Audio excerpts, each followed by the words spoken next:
مجھے سائیکالوجی پڑھنے کا بہت شوق ہے. میں لوگوں کے رویے پڑھنے کا بہت شوق رکھتا ہوں اور مجھے شوق ہوتا ہے کہ لوگوں کے رویے مختلف کیوں ہوتے ہیں. اس سلسلے میں ایک آرٹیکل پڑھ رہا تھا جس میں لکھا ہوا تھا جب انسان بچہ ہوتا ہے تو انسان مختلف لوگوں کے رویے مختلف حالات کو آبزرو کرنا شروع کرتا ہے اور جب بڑا ہوتا چلا جاتا ہے انہی رویوں کی اینک پہن کر معاشرے میں زندگی گزارنا شروع کر دیتا ہے. اور اس لیے جب مختلف انسانوں سے آپ کا واسطہ پڑتا ہے تو لوگوں کے رویے، لوگوں کا اخلاق، لوگوں کے بات کرنے کا انداز یا سوچنے کا انداز ہر انسان کا مختلف ہوتا ہے کیونکہ وہ ایک مختلف حالات سے گزر کر معاشرے میں شامل ہوا ہوتا ہے. اسی طرح ہماری قوم میں، ہمارے پاکستان میں خاص طور پر ہم لوگ ڈراموں میں اتنے زیادہ مگن ہیں، اتنے زیادہ ان ہیں کہ ہماری زندگی پر ان کا بے شمار اثرات پڑتا ہے.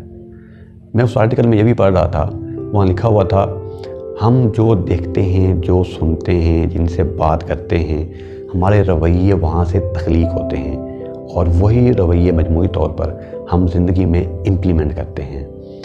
ہمارے رویے میں دیکھتا ہوں میڈیا کا ہمارے زندگی پر اتنا اہم کردار ہے کہ شاید کوئی سوچ نہیں سکتا. کیونکہ جیسے ہی کوئی ڈرامہ اپلوڈ ہوتا ہے یوٹیوب پر، فوراً سے پہلے کچھ ہی دیر بعد، کچھ ہی گھنٹوں میں ملینز ویوز ان ڈراموں پر آ رہے ہوتے ہیں.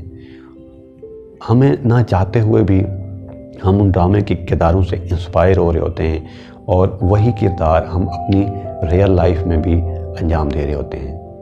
بیسیکلی اگر ہم اپنے آپ کو ان فرسودہ ڈراموں، ان فرسودہ چیزوں سے نکال کر اپنے آپ کو تخلیقی طور پر کچھ نیا سیکھنے میں لگائیں گے، اپنا ٹائم کسی نئے چیز کو سیکھنے میں لگائیں گے تو ہماری مینٹلی طور پر آبیاری مختلف ہونا شروع ہو جائے گی.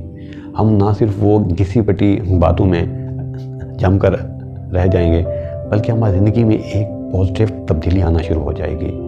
ہمارے ہاں بہو ساس کی لڑائیاں شروع سے لے کر اب تک آ رہی ہیں، اس کا مین کردار ہم ڈراموں سے انسپائر ہو کے لے رہے ہوتے ہیں. ڈراموں میں شمار پیچیدگیاں ہوتی ہیں جن کو خواہ وہاں پر ریپرزینٹ کیا گیا ہے. جب ہم ان کو بار بار دیکھتے ہیں تو وہی عمل ہم اپنی پریکٹیکل لائف میں امپلیمنٹ کر رہے ہوتے ہیں نہ چاہتے ہوئے بھی.